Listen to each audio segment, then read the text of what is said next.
Hey everybody, Wendy McClelland here. Welcome to episode number 2 of Ask Wendyweb. If you've got questions for me, anything to do with social media, marketing, or business in general, I'd be happy to answer them.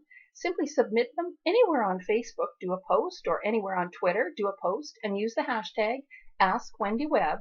And each week my team will search out for all of those posts and I'll answer 3 questions each week.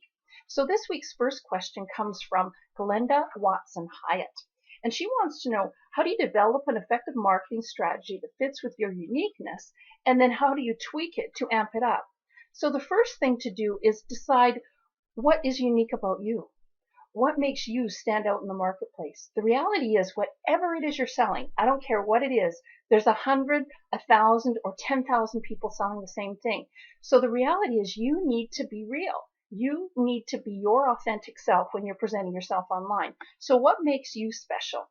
As an example, for me, I love animals. Most people know that who follow me. In fact, I've got probably 4 or 5 dozen memes that I've created with beautiful pictures of animals on them, and I superimpose business advice on them and use those in my posts. So that's one thing that makes me unique. Another way to kind of amp that up is to join groups where you're going to find like-minded people who are going to appreciate your uniqueness. And what I do when I'm in groups is I really interact. I engage in conversations, I answer people's questions, I try to be helpful with the slant of it being from someone who's been in business 30 years. I'm not one of these really young people. I feel young, but I'm not one of those really young people in their 20s that are, hitting the road flying and everybody's going, wow, look at that person. I have a unique place in the market, and that's what I focus on. Is I'm not trying to be all things to all people. And I think that's where a lot of people get really lost, as they try to serve everyone. Figure out who that ideal client is and serve them in your unique way. The second question comes from Della Ratcliffe, and she wants to know, what's the best metric to determine success on each channel?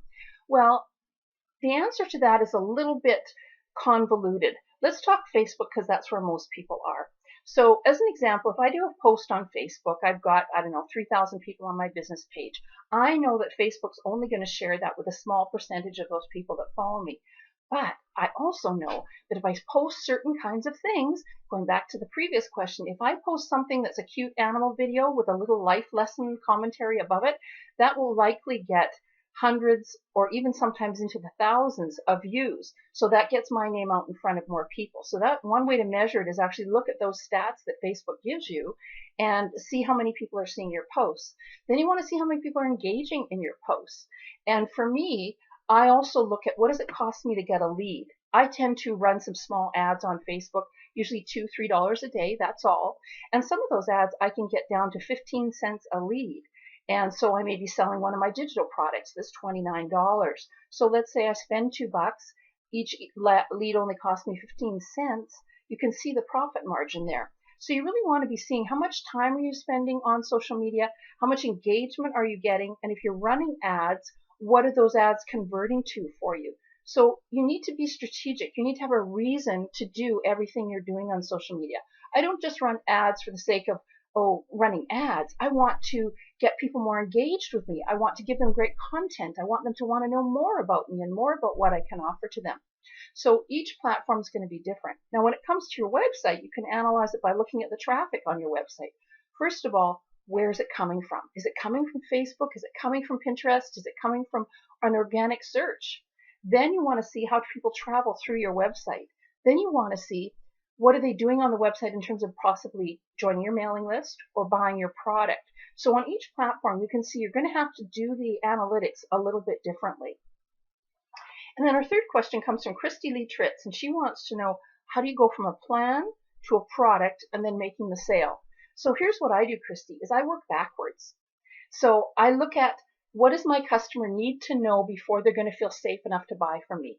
Do they need benefits? Do they need product information? Do they need a guarantee? Do they need a competitive price? Do they need to know more about me?